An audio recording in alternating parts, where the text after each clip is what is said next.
Olá, meus irmãos e irmãs, sejam bem-vindos ao canal Vinícius Siqueira. E se você ainda não é inscrito aqui no canal, se inscreva aqui no canal e não esqueça de ativar o sininho das notificações.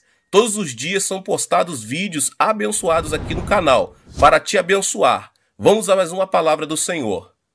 Onde não há revelação divina, o povo se desvia, mas como é feliz quem obedece à lei. Provérbios 29:18. Devemos conceber e viver sonhos. Sem profecia, o povo se desvia.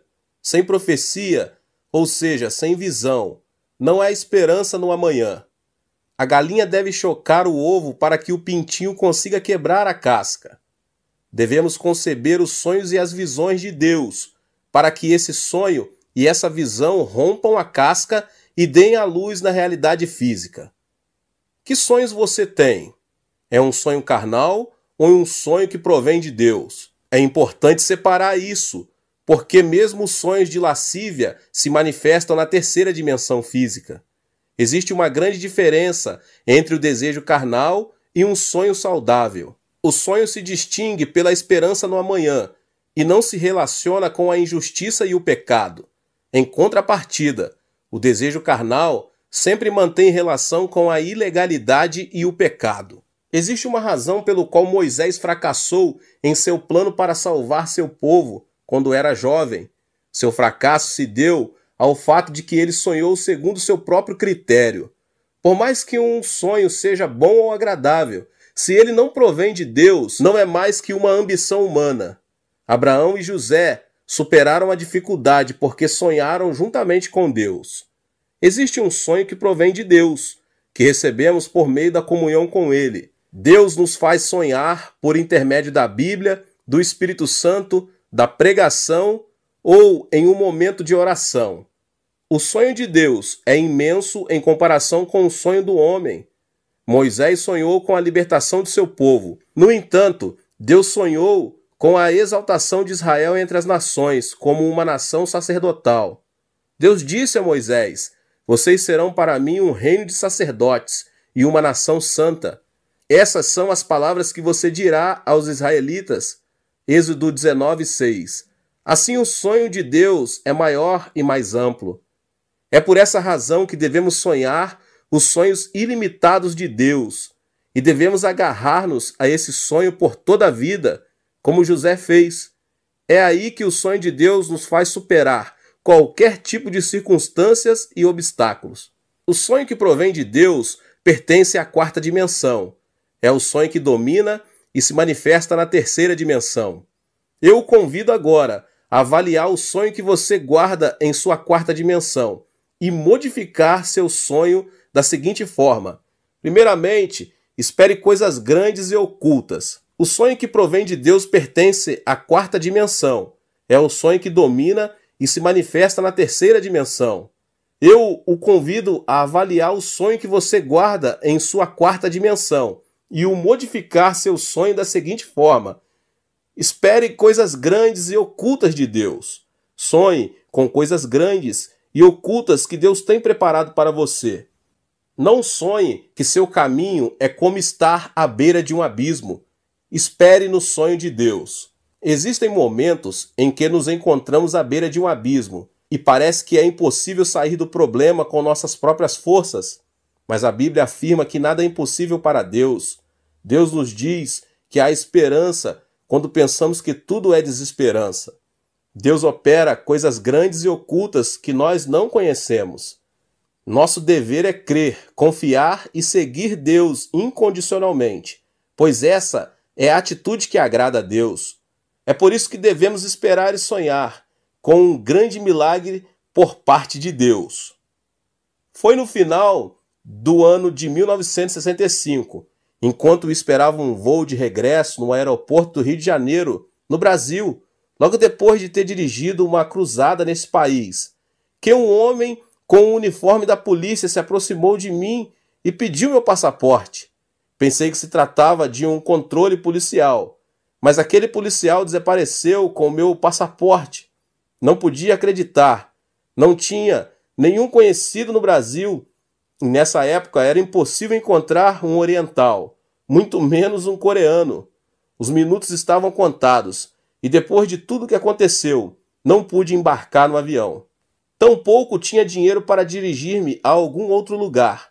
De repente caí de joelhos e comecei a orar, com lágrimas nos olhos. Deus, olha para mim, o que devo fazer agora? Acaso não prometeste que para os que amam a Deus e foram chamados conforme o teu propósito, todas as coisas concorrem para o bem? Eu te amo, e segundo o teu propósito vim ao Rio de Janeiro para pregar a tua palavra. Só o Senhor conhece minha aflição. Pai, creio em tua promessa, que todas as coisas contribuem para o meu bem. Senhor, fica comigo. Não podia fazer outra coisa além de orar. Continuei orando, quando um cavalheiro se aproximou do local onde eu estava e me disse: O senhor não é o pastor Chu? Jamais imaginei que alguém se aproximasse de mim para oferecer ajuda e olhei ao meu redor. Estava certo de que era a voz de uma pessoa, então respondi: Sim, senhor, sou o pastor Yang Cho. O senhor me conhece? Claro que sim. Faz 10 anos, um amigo meu, Levis Richard, foi à Coreia do Sul como missionário e enviou-me um artigo de um jornal onde aparecia sua foto. Foi muito comovente ler o artigo, mas que incrível, que prazer vê-lo aqui. Nunca pensei que depois de 10 anos iria vê-lo e conhecê-lo só de olhar. Mas o que está fazendo aqui? Eu vim ao aeroporto para despedir-me de uma pessoa e de repente pensei que o senhor podia ser o pastor Cho. Repentinamente, lágrimas caíram de meus olhos. Era tão imensa a graça de Deus que não podia conter meu pranto. Deus havia respondido à minha oração, expliquei ao cavalheiro minha situação e ele me contou que isso era comum no Brasil, especialmente com relação a estrangeiros do terceiro mundo. Então, ele não lhe pediu dinheiro? Seguramente não teria levado o passaporte se tivesse dado um pouco de dinheiro. Mas de qualquer maneira, me alegro que esteja bem. Graças à ajuda dessa pessoa, pude regressar ao meu país sem inconvenientes. Se Deus não tivesse respondido à minha oração, não me atrevo a imaginar o que me teria sucedido.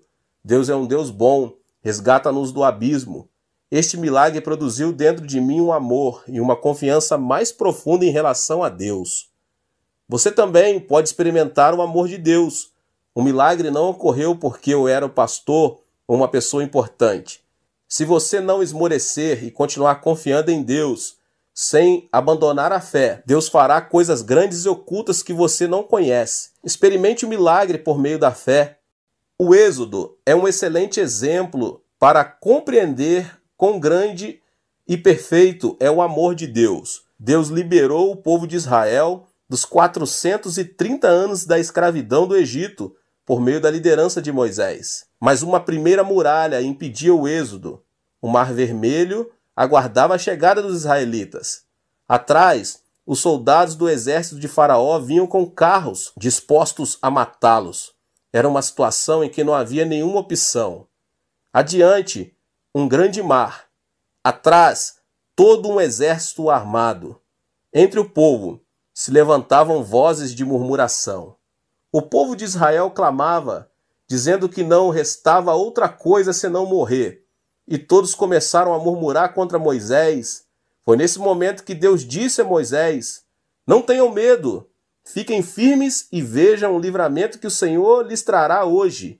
Erga a sua vara e estenda a sua mão sobre o mar, e as águas se dividirão. Deus não havia abandonado o seu povo. Quem pensou que o povo cruzaria o Mar Vermelho? O próprio povo não imaginava isso, tampouco o faraó. Deus tem coisas grandes e ocultas preparadas que com sabedoria humana é impossível discernir. O Mar Vermelho se dividiu em dois quando Moisés ergueu a vara sobre ele. O povo de Israel se arrependeu de ter ofendido a Deus, voltou a agarrar suas mãos de poder e conseguiu cruzar o mar com êxito. No afã de alcançar seus escravos, os egípcios também tentaram atravessá-lo. Mas algo incrível aconteceu. As águas se fecharam sobre os egípcios, sobre seus carros e sobre seus cavalos. O mar acabou arrasando a vida de todo o exército egípcio. A divisão do Mar Vermelho não foi um fenômeno natural. Por meio dele, Deus mostrou a seu povo aquelas grandes coisas e ocultas que tinha preparado para ele. Deus não muda e está conosco hoje, sustentando-nos com sua mão de poder. 1 aos Coríntios 2,9 diz: Todavia, como está escrito, olho nenhum viu, ouvido nenhum ouviu, mente alguma imaginou que Deus preparou para aqueles que o amam. Sonhe e tenha esperança e creia que o amor e a bênção que Deus preparou para cada um de nós são maravilhosos. Algo grandioso acontecerá em sua vida. Deus criou o homem no último dia da criação, como coroa da criação. Criou primeiro todas as coisas e depois Adão e Eva, a quem outorgou o poder de dominar e subjugar a terra. Note que primeiro Deus criou todo o necessário para que o homem, pelo amor de Deus, habitasse a terra. O mesmo Deus que preparou a criação para Adão e Eva pudessem habitar a terra, preparou nossa vida para que em Cristo Jesus experimentemos o novo nascimento. Deus predestinou nossa salvação antes da criação do mundo. Não que tenhamos pecado por acaso, e por acaso se abriu um caminho para a nossa salvação. A cruz de Jesus Cristo era um evento pré-determinado para redimir nossos pecados. Gênesis 3,15 diz: Porém inimizade entre você e a mulher, entre sua descendência e o descendente dela. Este lhe ferirá a cabeça, e você lhe ferirá o calcanhar. Esta palavra implicava muitos eventos que ocorreriam no futuro. É importante saber que a cruz de Jesus não foi uma casualidade, mas sim um plano pré-determinado. O Senhor veio à terra em carne, nasceu do ventre da Virgem Maria, o que indica que Jesus, semente da mulher, iria converter-se no inimigo do diabo. Ou seja, Deus havia antecipado o plano da salvação por meio de Jesus Cristo, antes do momento da queda de Adão e Eva. 600 anos antes de Cristo, o profeta Isaías profetizou que Cristo morreria crucificado. Isaías 53, 4 e 5 diz: Certamente ele tomou sobre si as nossas enfermidades, sobre si levou as nossas doenças. Contudo, nós o consideramos castigado por Deus atingido e afligido, mas ele foi transpassado por causa de nossas transgressões, foi esmagado por causa de nossas iniquidades. E o castigo que nos trouxe a paz estava sobre ele, e pelas suas pisaduras fomos curados. Esta passagem da Bíblia nos revela quão determinado estava o plano da salvação, a razão pela qual podemos ser salvos, por meio da fé em Jesus Cristo, deve-se ao fato de que o Senhor preparou o caminho para a salvação. Foi-nos revelado o segredo de que, por meio da fé em Jesus Cristo, recebemos o perdão dos pecados, justificação e salvação. O amor e o poder de Deus são tremendos. É impossível entender a obra de Deus com o intelecto sensorial, porque Deus supera o intelecto. Portanto, devemos crer no que Deus nos preparou. Não devemos cambalear em nenhuma circunstância, mas sim crer que Deus predeterminou tudo. A solução não se encontra em nossas mãos, mas nas mãos de Deus. Recorde o que a Bíblia diz em Jeremias 33, 2 e 3. Assim diz o Senhor que fez a terra, o Senhor que a formou e a firmou. Seu nome é Senhor. Clama a mim, e eu responderei, e lhe direi coisas grandes e insondáveis que você não conhece. Creia na promessa da palavra e tenha esperança. Temos a bênção de ser pessoas que veremos coisas grandes e ocultas de Deus. Aleluia! O que devemos sonhar? Devemos sonhar coisas grandes e ocultas. Não devemos sonhar que a escuridão arrasará nossa vida, mas sim devemos crer em coisas grandes e ocultas. Devemos sonhar com coisas positivas e otimistas, com esperança. E Deus operará coisas grandes e ocultas a nosso favor. Deus operará milagres inimagináveis. Temos de abrir a boca para que Deus encha de milagres. Deus é capaz de fazer infinitamente mais do que tudo quanto o que pedimos ou pensamos, de acordo com o seu poder que atua em nós. Ouça agora este testemunho. Esta é a história de uma mulher negra que vivia junto com seu filho nos Estados Unidos. Assim que se divorciou do marido, essa mulher mal conseguia sobreviver. No entanto, seu filho insistia dizendo: Mamãe, compre o gato para mim, compre. O problema é que a mãe não tinha dinheiro suficiente para comprar um gato, e as palavras do filho feriram seu coração. Todos os meus amigos têm cães e gatos. Por que não me compram um gato, hein? Carinhosamente a mulher disse ao filho: Filho, vamos orar ao nosso Deus bondoso, Pai. Está bem? Deus lhe proverá um gato. Ela tomou a mão do filho e começou a orar. Pai, tu conheces nossa situação. Dá-nos um gato. Não temos dinheiro suficiente para comprar um gato. Deus Pai, suplico-te de todo o meu coração. Tem misericórdia de nós. Em nome de Jesus, amém. Assim que terminara a oração, o filho perguntou: Deus nos dará mesmo um gato? Sim, querido. Nada é impossível para Deus. Um gato não será nada difícil para ele. Esperemos o gato e continuemos orando. Deus ouve nossas orações. Esperemos e sonhamos. A mulher continuou orando junto com o filho. Era de tarde e o sol ardia. A mulher tecia no jardim enquanto o menino brincava com um aviãozinho de papel. De repente, algo extraordinário aconteceu. Tratava-se de um vulto escuro que caiu no jardim de sua casa. Era nada menos que um gato. Tanto a mulher como seu filho ficaram petrificados. Um gato havia caído do céu. Eles começaram a pular e a soltar gritos de júbilo. Deus havia respondido à sua oração. Esse relato foi difundido em todo o país por meio dos jornais e da televisão, em um artigo que se intitulava Um Gato Caído do Céu. Dias depois, alguém veio vê-los e disse que era dono do gato. Era incrível. Por acaso ele era o dono do gato caído do céu? Seu argumento: era um vizinho que vivia a 800 metros deles e não via seu gato desde que este tinha subido em cima de uma árvore. Sua explicação era que, por mais que tivesse tentado, não pudera fazê-lo descer. No final, quando o vizinho resolveu inclinar a árvore para alcançar o gato, não conseguiu segurá-la e soltou-a. Como consequência, o gato voou e caiu a 800 metros no jardim da casa dessa mulher negra. E o homem continuou insistindo em que devolvessem o gato. No entanto, nem a mulher nem seu filho quiseram devolvê-lo. Disseram que se tratava de um presente de Deus. No fim, o caso foi levado a juiz. Agentes profissionais do tribunal realizaram um estudo do caso. Puseram um gato artificial naquela árvore da qual, insistiu o vizinho, o gato voara. No entanto, o gato não voara por mais de 20 ou 30 metros. A conclusão a que chegaram os agentes foi que o gato não poderia voar os 800 metros. A sentença do tribunal foi: esse gato é um presente de Deus.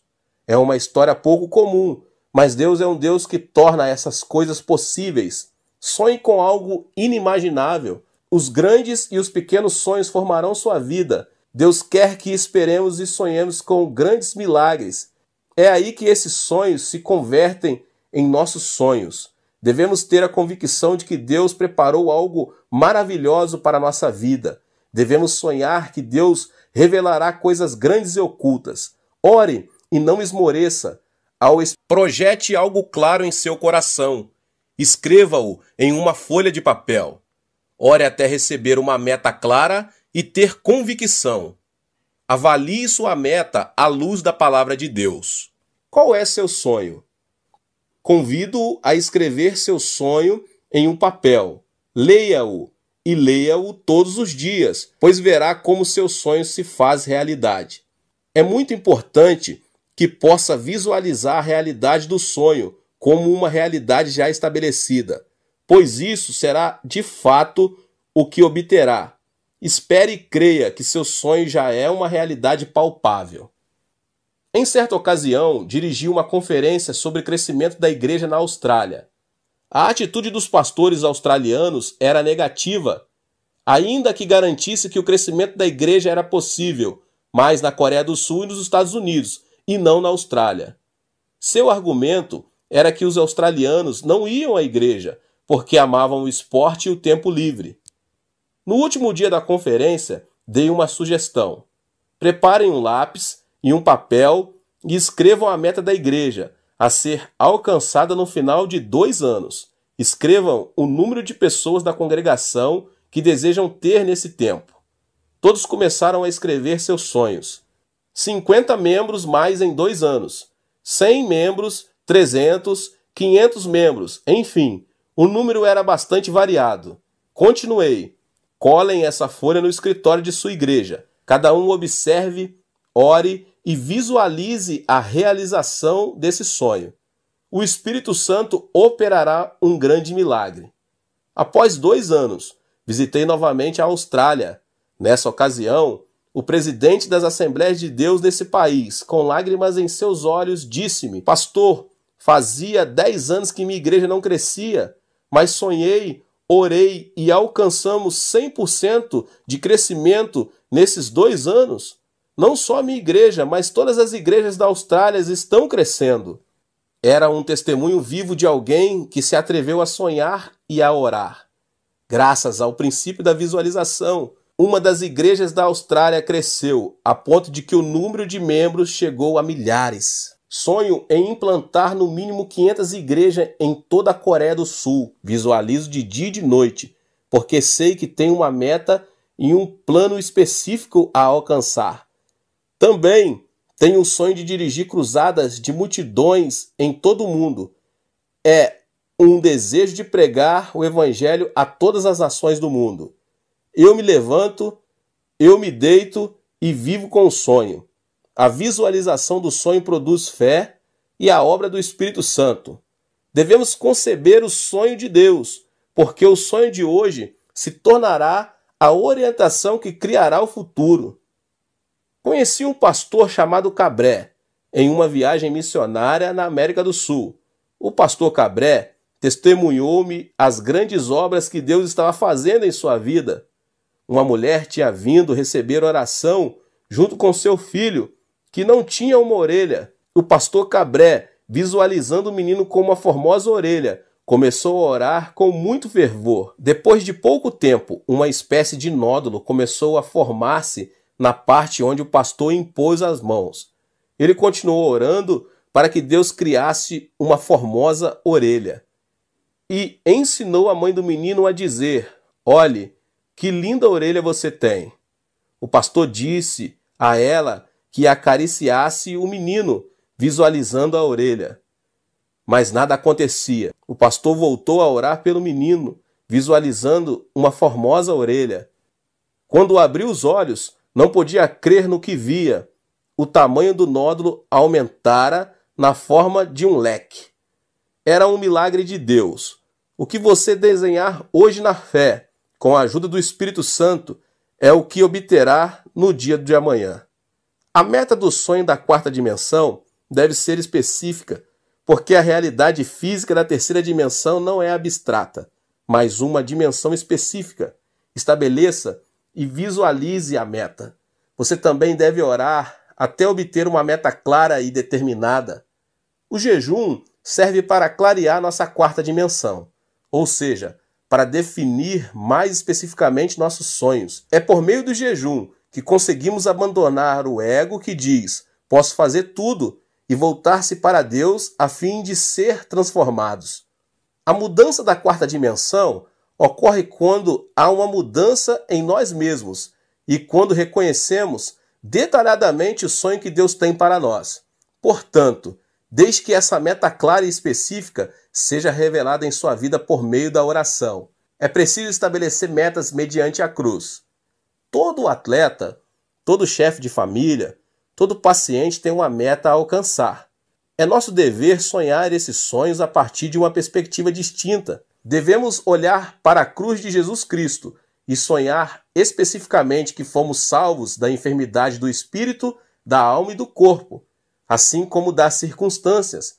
Não devemos deixar-nos influenciar pelo estado atual de nosso espírito, de nosso corpo e de nossa alma, nem pelas circunstâncias. E assim, aceitar o sonho de Cristo. Em 1 Pedro 2,24 encontramos: Ele mesmo levou em seu corpo os nossos pecados sobre o madeiro, a fim de que morrêssemos para os pecados e vivêssemos para a justiça. Por suas feridas vocês foram curados. Devemos aceitar o sonho de Cristo mediante a cruz. A desordem mental será sanada e veremos o poder de Deus.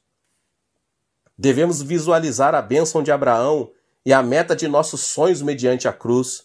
É preciso desfazer a desordem mental da maldição e da pobreza e aceitar a bênção e a prosperidade de Abraão que há em Cristo, pois é esse o sonho que Cristo tem para nós. Gálatas 3,13 diz: Cristo nos redimiu da maldição da lei, quando se tornou maldição em nosso lugar, pois está escrito: maldito todo aquele que for pendurado no madeiro. Devemos estabelecer metas mediante a cruz de Cristo. A meta final do cristão não se encontra neste mundo, mas se estende até o reino eterno. Em 2 Coríntios 5,1 diz: sabemos que, se for destruída a temporária habitação terrena em que vivemos, temos da parte de Deus um edifício, uma casa eterna nos céus, não construída por mãos humanas. Ponha seus olhos em Jesus, que levou a cruz sobre si, e sonhe. Nossa esperança não se limita ao que é terrestre, antes vai além dos céus. É preciso que você comece pelo pequeno. Assim como um bebê cresce na incubadora, desde que seu sonho vá crescendo. Caminhe junto ao Espírito Santo, seja fiel no pouco e supere as adversidades. Uma vez que tenha concebido um sonho mediante a cruz, você deve semeá-lo para depois colhê-lo. Apesar das circunstâncias, se você consegue semear a semente do sonho que concebeu com a ajuda do Espírito Santo, essa semente dará fruto, crescerá, vencerá e transformará a terceira dimensão. O sonho transformará a morte em vida, a escuridão em luz, a pobreza em riqueza. A mudança de vida se origina de uma mudança de sonho na quarta dimensão. Sonhe, semeie e realize seu sonho. Prepare-se para a realização do sonho. Todos desejam uma mudança na vida e a realização de seus sonhos, mas são poucos os que se preparam para isso. Para alcançar o sonho, é imprescindível a preparação. Se você tem um sonho, deve ter convicção de que o sonho será alcançado e agir como se já tivesse realizado. Daí a necessidade de preparação. Para aquele que não se prepara, seu sonho continuará sendo um sonho e será difícil alcançá-lo. O templo central da Igreja do Evangelho Pleno de Ioldo, utilizado hoje, é um templo que foi reconstruído e ampliado de dentro para fora. Ao ver que minha igreja apresentava um crescimento explosivo, fiz um plano de construção de um complexo ao redor de um templo central, o departamento de educação, 2 centros para as missões e um edifício para o jornal diário. Também senti que devia reconstruir o complexo do Monte da Oração, porque sabia que muita gente necessitava de ter uma comunhão mais íntima com Deus em um lugar isolado da cidade, mas só contava com $2.000 no bolso. O custo aproximado da construção era de $2 milhões, mas Deus proveu todos os recursos. Deus é meu capital. Lembre-se, a visão e a paixão precedem as finanças, porque Deus provê nossas necessidades. Existem prioridades na obra de Deus. Primeiro, devemos avaliar se algo é da vontade de Deus. Segundo, devemos estabelecer metas claras. Terceiro, necessitamos ter paixão para alcançar a meta. Quarto, temos de crer que Deus nos ajudará. Uma vez que tenha respeitado essas prioridades, é o momento de fazer contas na calculadora e pagar o preço. Em meu caso, sigo adiante crendo que Deus proverá os recursos. As circunstâncias e as adversidades nunca são um impedimento. Só caminho pela fé, porque Deus é quem cumpre sua palavra. Como pais, preparamos a roupa, os sapatos e o berço mesmo antes de o bebê nascer. O mesmo acontece com nossos sonhos. Uma vez que tenha concebido o sonho, você deve se preparar para as alternativas reais e saber que prosseguirá pelo poder do Espírito Santo, pois essa é a única forma de conceber um sonho. Um sonho não é algo que se cumpre, e sim algo que nasce. Prepare a cama onde o sonho recém-nascido possa descansar. Prepare-se. O sonho de Deus vai além de nosso entendimento. Ele quer que o Evangelho seja pregado em todo o mundo por meio da igreja. Devemos trabalhar para alcançar o sonho de Deus. Deus é nosso capital maior. Deus não nos desapontará enquanto caminharmos em fé e confiarmos em seus recursos. Ore até alcançar o sonho. Gênesis 17 diz que Deus prometeu a Abrão um filho quando Abrão tinha 99 anos de idade. Abrão e Sarai não tinham filhos, mas Deus lhes disse que chamara as coisas que não são como se já fossem. Abrão tinha 99 anos e sua esposa 89.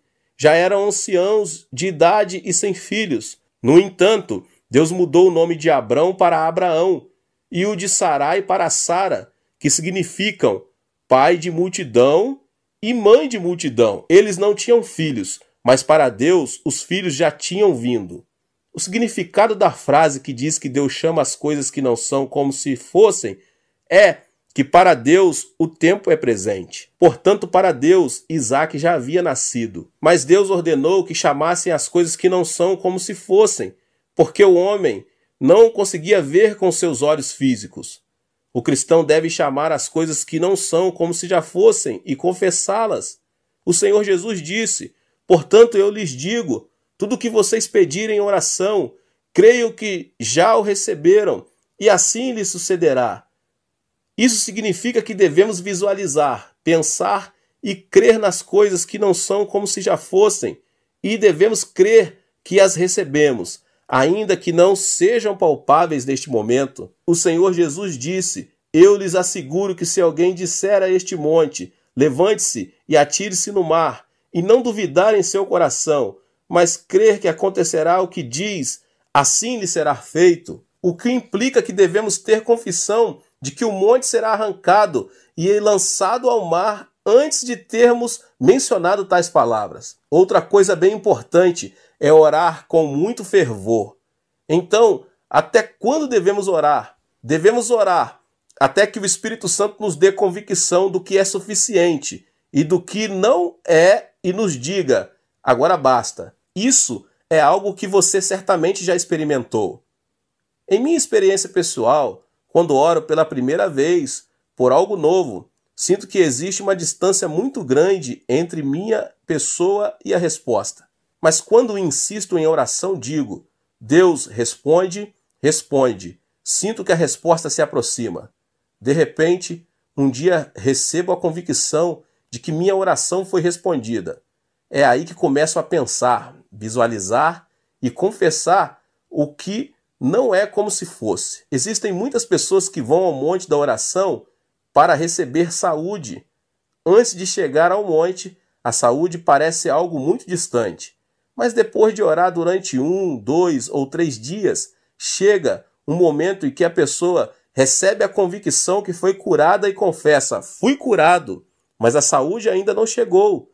Lembre-se de que a figueira não secou no mesmo instante, mas um dia depois que Jesus a amaldiçoou. A convicção está presente, mas também a enfermidade. Não obstante, alguns dias depois de regressar no monte da oração, a enfermidade desaparece. Existe um lapso entre a convicção e o cumprimento. Por exemplo, pense na erva do campo. Se você arranca a erva, ela não seca no mesmo instante, pois ainda que já esteja morta, isso requer pouco mais de tempo. Da mesma forma, o que recebemos já existe, mas necessita de tempo para que se manifeste na realidade. Uma irmã de minha igreja não podia nem sequer subir as escadas, em virtude de um problema de coração. Os médicos a aconselharam a submeter-se a uma cirurgia. A artéria coronária estava obstruída, mas essa irmã decidiu dirigir-se ao monte da oração. Deus Pai, aqui está o dinheiro necessário para a operação. Eu o ofereço a ti. Quero que tu me operes diretamente. Sei que isso soa estranho para um incrédulo. Se a artéria está entupida, como alguém poderá salvar sua vida sem uma cirurgia? Contudo, enquanto ela orava, senti uma forte convicção do Espírito Santo, que ela dizia que tinha sido curada. Salte! Era a voz do Senhor. Todavia, um movimento brusco podia levar-lhe à morte. Mesmo assim, Sua convicção levou a levantar-se e dar saltos. Estranhamente, não teve problemas respiratórios. De repente ouviu uma voz que dizia: "Quero que você suba ao cume de Elias e volte." O cume de Elias é o cume do Monte da Oração e é bastante difícil de subir, mesmo para uma pessoa normal, saudável. No entanto, a irmã não hesitou em subir ao cume de Elias e voltou sem problemas. Era um milagre de Deus. O segredo do milagre é crer e visualizar o que não é como se fosse. Diante de um pedido, devemos orar sem cessar, até que tenhamos recebido a convicção da resposta. Devemos orar com fervor, por mais que a meta nos pareça demasiado difícil de alcançar. O esposo e a esposa incrédula, o sonho quanto aos filhos, o trabalho, a enfermidade, são como uma grande montanha.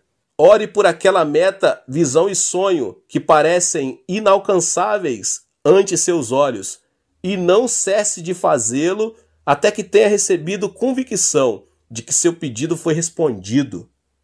É preciso visualizar a realização de seu sonho e seja fiel no pouco. O herdeiro da indústria de aço de Carnegie chama-se Charles. Formado apenas na escola primária, começou a trabalhar na fábrica como um peão em todo tipo de trabalho. Apesar de sua posição não ser algo nobre, nunca perdeu o sonho e era fiel em tudo o que lhe encomendavam.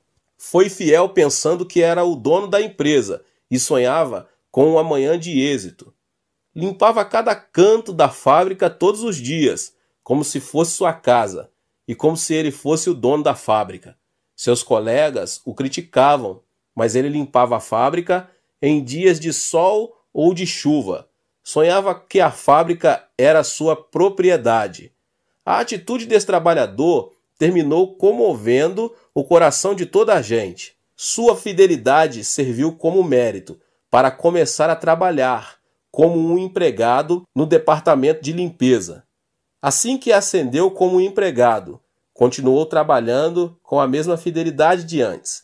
Sua atitude fiel foi difundida de boca em boca e o presidente da empresa, Carnegie, decidiu contratá-lo como seu secretário pessoal. Esse homem continuou sendo fiel em seu novo posto de trabalho e serviu como porta-voz do presidente. Sua filosofia de trabalho era: sou o dono da empresa, portanto devo trabalhar com a mentalidade de que se alguém me obriga a levar uma carga por 1 milha, devo ir com ele 2 milhas. E se alguém me pede a túnica, devo dar-lhe também a capa. E trabalhou fielmente. O presidente Carnegie, comovido pela fidelidade de seu secretário, ofereceu-lhe um incentivo de $1 milhão, quando o salário anual de seu secretário era de $2 a $3 mil. E à vista de todos os seus empregados, Carnegie disse que o sonho e a fidelidade de Charles era algo imensurável. Quando chegou o momento da aposentadoria de Carnegie, todos os empregados começaram a se perguntar quem iria sucedê-lo nessa grande empresa. Alguns afirmavam que algum graduado da Universidade de Harvard ou Princeton ou algum filho de um empresário importante iria substituí-lo no cargo de presidente. Carnegie, porém, nomeou Charles o novo presidente da indústria de aço, o qual havia começado como peão e trabalhado no departamento de limpeza e, por fim, servido fielmente a Carnegie como seu secretário. Isso causou um grande impacto em todo o mundo, até no próprio Charles. Carnegie enfatizou que sua empresa deveria ser dirigida não por uma pessoa com títulos de estudos avançados, mas por alguém com amor, fidelidade e sonhos com relação à empresa. Em outras palavras, Charles era o homem em que Carnegie confiava, por seu amor, fidelidade e sonhos em relação à empresa. Eu o exorto a que dê o melhor no lugar em que se encontra.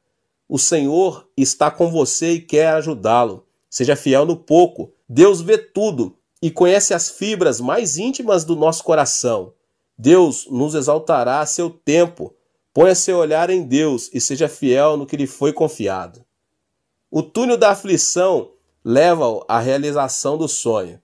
Não se alcança o sonho por acaso. É necessário que se passe primeiro pelo túnel da aflição. Ou seja, existe um preço a pagar.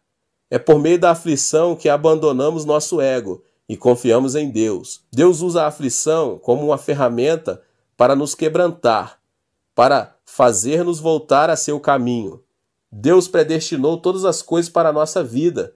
Deus nos abençoa à medida que caminhamos e não nos afastamos do caminho que Ele preparou. É imprescindível visualizar e pagar o preço para alcançar o sonho. A aflição é o plano de Deus para quebrantar nosso ego e fazer-nos obedientes a Ele. A aflição ajuda nossa fé a crescer e a faz mais vigorosa. Só aquele que experimentou a aflição e a tribulação poderá alcançar seu sonho e destacar-se por sua firmeza. Os músculos do braço adquirem força por meio do exercício. Da mesma forma, os músculos de nossos sonhos ganham força por meio da aflição e da tribulação. A aflição é a semente que leva consigo um sonho e uma esperança maior. É como um túnel e você precisa ultrapassá-lo. A aflição é o túnel que nos leva ao sonho. Se você se nega a passar pelo túnel, seu sonho jamais poderá ser alcançado. É necessário passar para o outro lado do túnel. É através do túnel da tribulação que conseguimos chegar a um mundo mais amplo de sonhos e de esperanças. Em 1 Pedro 1,7 diz: assim acontece para que fique comprovado que a fé que vocês têm, muito mais valiosa do que o ouro que perece, mesmo que refinada pelo fogo, é genuína e resultará em louvor, glória e honra quando Jesus Cristo for revelado. A aflição é como um prato de comida que se encontra sobre uma mesa chamada sonhos, porque o sonho tem um preço. É necessário comer a aflição para alcançar o sonho. O sonhador recupera as forças ao alimentar-se da aflição, para seguir adiante. Para quem sonha, a aflição e a tribulação não significam nada, porque quem sonha sabe que a aflição é a parte do processo para chegar. Não é necessário frustrar-se pelo fato de o sonho não ter se manifestado. Espere, medite na aflição da cruz e converta-se em um agente da esperança. Você crer que Deus sempre está com você e que sempre o protegerá? Temos esperança, porque sabemos que o Senhor estará continuamente ao nosso lado para ajudar-nos. Tudo podemos em Cristo. Visualize, creia, sonhe e ore, porque Deus operará o milagre. Guarde a esperança de Deus em seu coração. Você é alguém escolhido por Deus. Implantei minha igreja em 1958, assim que concluí o seminário, em uma área muito pobre da cidade de Seul, chamada Buvandong. Por causa da guerra em meu país, abundava o caos e a desordem, assim como também a pobreza e a doença. A maioria dos habitantes da cidade era de refugiados ou pessoas que tinham vindo do interior do país. A área onde eu estava se caracterizava como uma das mais pobres de toda a cidade. Foi no meio desse ambiente que comecei a pregar o Evangelho. Era uma das áreas onde se fazia mais necessário a resplandecência da luz da esperança de Deus. Arrependam-se e recebam Jesus Cristo. Cada um de vocês é filho de Deus. Creia em Jesus e terá a vida eterna. Apesar de minha mensagem apaixonada, todos se mantinham indiferentes. O povo de Dai-Jodon era muito inseguro nessa época, pois essa era uma área onde vivia a população mais pobre e com problemas, quadrilhas, alcoólatras e pessoas que padeciam de enfermidades de todo tipo. Nesse vale de frustração, aconteceu algo que mudou o rumo de meu ministério. Ao caminhar pela vila miserável, notei uma casa que estava a ponto de cair. Em um gesto atrevido, bati a porta e disse: "Tem alguém aí?" No mesmo instante, uma mulher abriu a porta e perguntou: "Quem é você?" Era uma mulher de nome Lee Cho-hee, que tinha vindo da província de Gangneung-do, Coreia do Norte, por causa da guerra. Vivia com 9 filhos e um esposo viciado em álcool. Além do mais, a mulher estava definhando, pois tinha problemas de coração e gastrointestinais. A vida dessa mulher era algo indescritível. Então decidi levá-la a Cristo. Eu a visitava todos os dias para falar-lhe sobre o reino dos céus. Mas a mulher se irritava e dizia que todos os religiosos eram mentirosos e que sua vida era um inferno mesmo. Não me interessa o que acontecerá depois de minha morte. Não me interessa se existe um inferno, porque minha vida é o inferno mesmo. Observe como vivo. Preciso viver bem agora, e não depois da minha morte. Vá embora daqui. Fui para pregar a ela, mas no final terminei ouvindo uma pregação. Para dizer a verdade, ela tinha toda a razão. Pensativo, voltei para a minha igreja, que nessa época era uma tenda. As palavras daquela mulher seguiram retumbando em meus ouvidos. O reino dos céus deveria manifestar-se agora em nossa vida. Pensei, ela tem razão. Necessitamos do reino dos céus agora mesmo, e não depois da morte. O Deus que nos ama, por acaso não deseja que sejamos felizes também nesta vida? A humanidade foi criada pelo amor de Deus, mas tem se revelado contra Deus. Como consequência, o homem teve de levar consigo a carga do pecado. Contudo, Deus teve compaixão de nós e enviou o seu Filho Jesus Cristo para que, mediante a cruz, ele tomasse nossas maldições, nossa morte e nossas dores. Nosso destino era o pecado, mas Deus nos salvou por meio de Jesus Cristo. Devemos somente crer em Jesus para receber vida eterna. Então prosperamos em todas as coisas e temos saúde, assim como prospera a nossa alma. Essa é uma bênção universal, e não só para alguns escolhidos. Por meio da cruz, Deus nos salvou de forma integral. A mensagem da cruz não trata apenas da salvação do espírito, mas também da salvação da alma, do corpo, das circunstâncias. Em outras palavras, a salvação é integral. E essa é a mensagem do Evangelho. Porventura existe um amor maior que esse? É por meio da fé que recebemos o perdão dos pecados. É por meio da fé que recebemos libertação de toda maldição. É por meio da fé que obtemos saúde e salvação. Em minha vida pastoral, experimentei um encontro com Jesus por meio da esperança na fé. Foi em um estado de desesperança absoluta que, por intermédio da leitura bíblica, descobri a coluna de fogo da esperança. E agora me converti em um servo de Deus. Cada vez sinto mais a importância da esperança em nossa vida.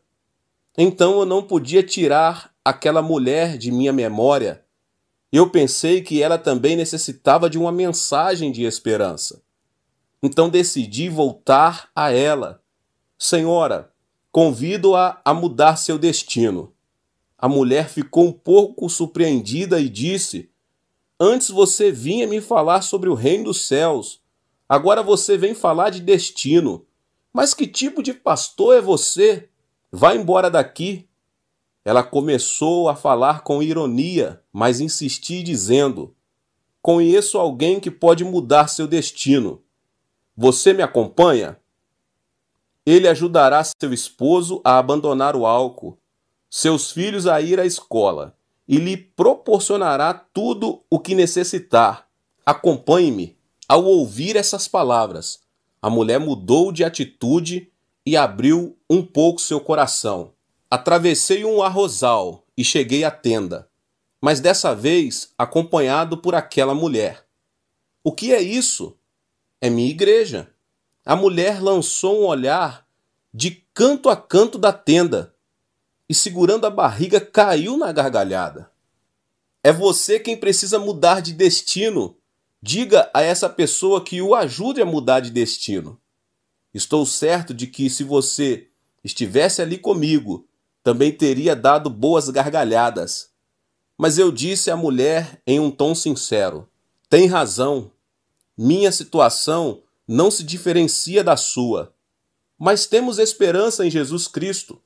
Pela fé em Jesus Cristo, não só obtemos vida eterna, como também somos abençoados materialmente, somos libertos da maldição, somos curados da enfermidade e recebemos a vida da ressurreição. Convido você a crer em Jesus Cristo. A mensagem da esperança conseguiu apagar o fogo de sua ira, e a mulher começou a frequentar minha igreja todos os dias.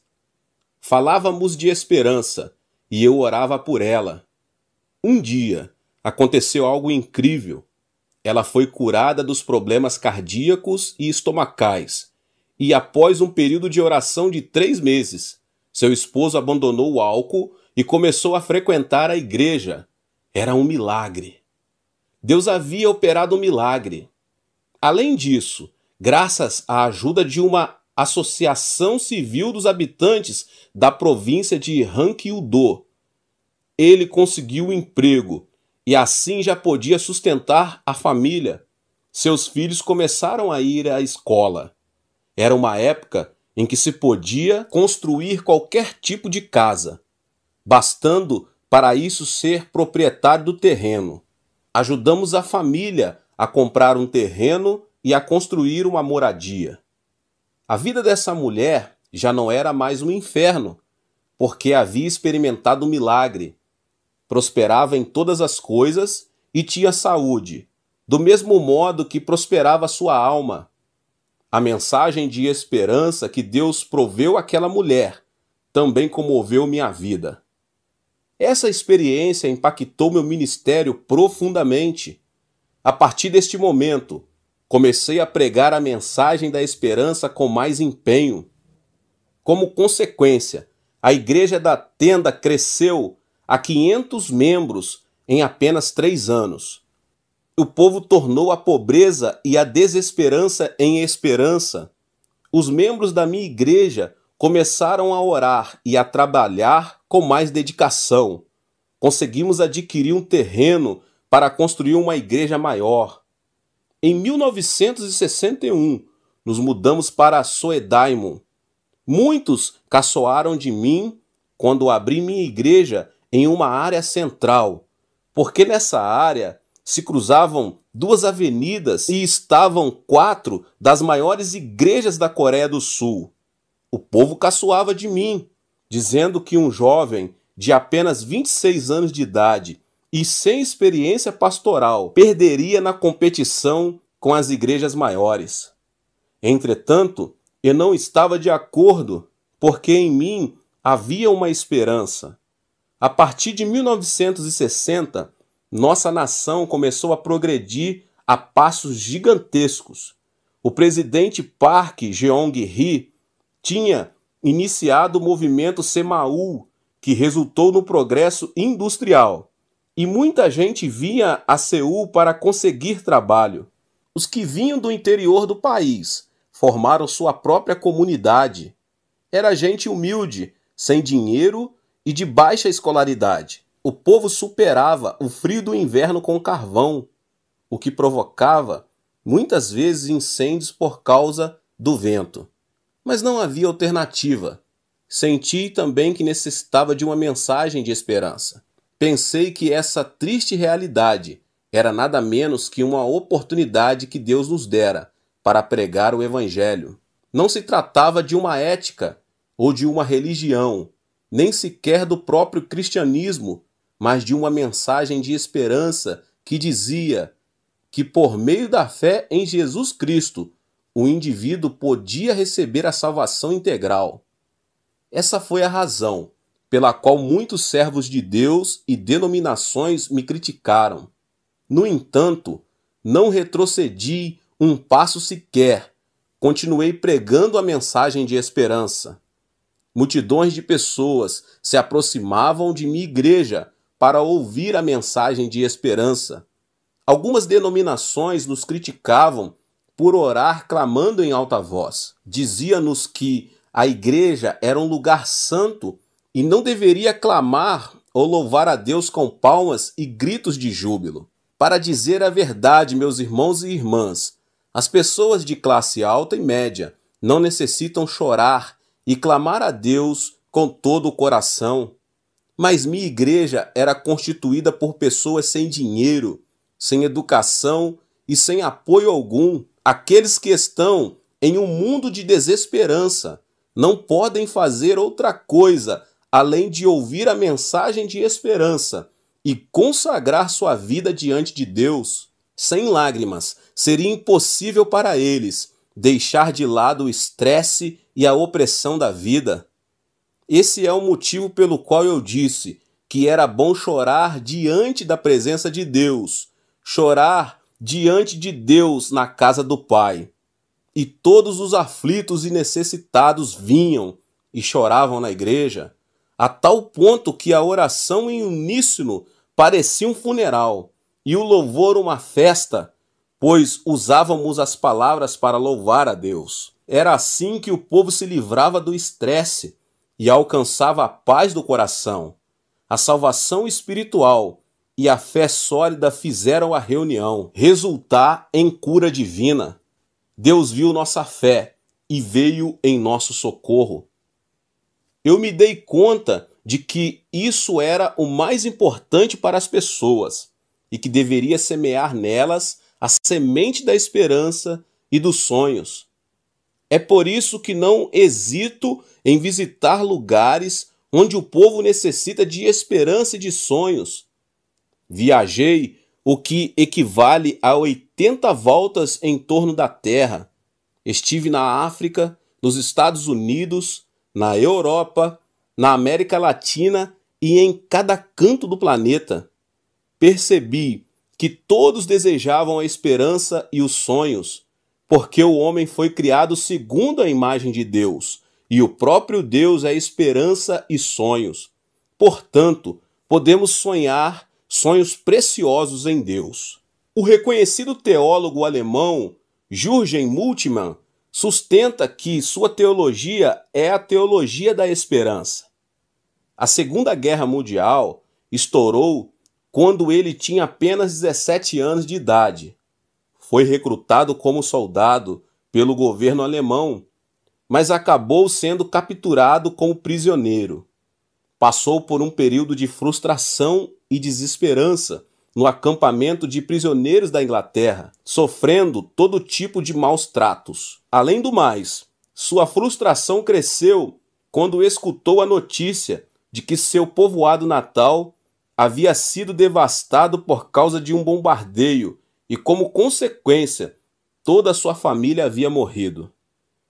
O jovem Moltmann, ao saber que tanto seu país como seu povoado natal haviam sido destruídos, bem como a vida de toda a sua família, enquanto ele mesmo sofria no acampamento de prisioneiros, em um estado de desesperança absoluta, decidiu acabar com a vida. Um dia, um pastor aproximou-se do jovem Moltmann e presenteou-o com uma Bíblia. O jovem leu a passagem da Bíblia que narra que Jesus fora crucificado e morto na cruz. Jesus viera ao mundo, sendo o Filho de Deus, mas o mundo não aceitou.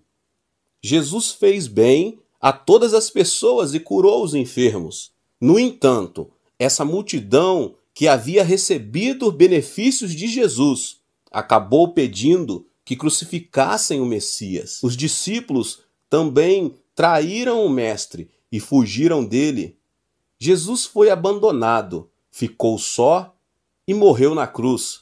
O jovem Moltmann percebeu um ponto em comum entre a aflição de Jesus e seu estado de desesperança absoluta. Contudo, Jesus venceu a morte e ressuscitou ao terceiro dia. isso impactou a vida desse jovem. Ao observar a ressurreição de Jesus, ele disse a si mesmo: eu também posso experimentar a ressurreição. Meu país, meu povoado natal, minha família também poderão ressuscitar se simplesmente eu receber Jesus Cristo em meu coração. Dessa maneira, nasceu a famosa teologia da esperança de Bultmann. Ele se deu conta de que só Jesus Cristo pode outorgar ressurreição em meio à desesperança mais escura. E o jovem recebeu Jesus Cristo como seu salvador pessoal ali mesmo, no acampamento de prisioneiros. A certeza da ressurreição transportou das trevas para a luz, da desesperança para a esperança. O coração do homem se dirige à morte quando lhe falta um sonho. Não se trata de vestir-se, alimentar-se bem ou levar uma alta qualidade de vida.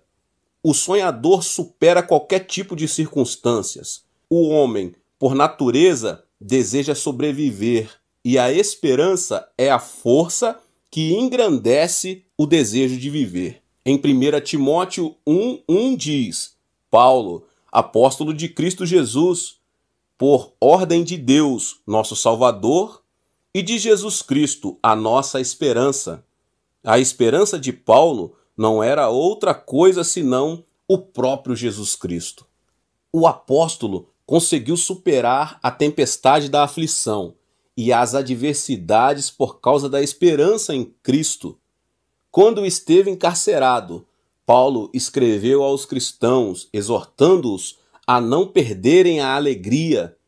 E isso indica o nível de esperança que o apóstolo tinha. Dessa forma, também pregou acerca da direção de Deus e da esperança, mesmo quando o barco que o levava a Roma enfrentou uma grande tempestade. Nunca deixe de sonhar o sonho da esperança. A ambição pessoal não é algo digno de ser anunciado e compartilhado, mas a esperança perfeita em Cristo se multiplica quando a anunciamos. A esperança lança raízes profundas e cresce sobre a rocha da fé, quando a tornamos conhecida. O ato de consolar, falar da esperança, abençoar uns aos outros, faz o sonho da esperança levantar voo e influenciar a fé de outros. O sonho de hoje é a esperança do futuro de uma pessoa. O sonho é o espelho onde se reflete nosso presente. Existe uma razão fundamental pela qual prego o evangelho quíntuplo e a bênção tripla. A meta é que as pessoas concebam o sonho mediante a cruz, o sonho de prosperar em todas as coisas e ter saúde, assim como prospera a nossa alma. Por mais que as circunstâncias se apresentem adversas a nós, o sonho é o elemento que subjuga e transforma a terceira dimensão. Porque o sonho incuba a terceira dimensão física e material. Por mais que a realidade seja um caos, uma grande desordem, as circunstâncias mudam ao serem incubadas, e isso transforma a morte em vida, o caos em ordem, as trevas em luz, a pobreza em prosperidade. Não deixe de sonhar em Deus e mantenha um alto nível de esperança. Sua vida será transformada em nome de Jesus. Deus abençoe a vida de cada um que ouviu essa palavra tremenda. Não esqueça de se inscrever aqui no canal e ativar o sininho das notificações. Deixe também o seu like e não se esqueça de compartilhar com as pessoas que você mais ama. Nos vemos nos próximos vídeos. Até mais. Levanto os meus olhos para os montes e pergunto: de onde me vem o socorro? O meu socorro vem do Senhor, que fez os céus e a terra. Ele não permitirá que você tropece. O seu protetor se manterá alerta. Sim, o protetor de Israel não dormirá. Ele está sempre alerta. O Senhor é o seu protetor. Como sombra que o protege, ele está à sua direita. De dia o sol não te ferirá, nem a lua de noite. O Senhor o protegerá de todo o mal. protegerá a sua vida. O Senhor protegerá a sua saída e a sua chegada, desde agora e para sempre.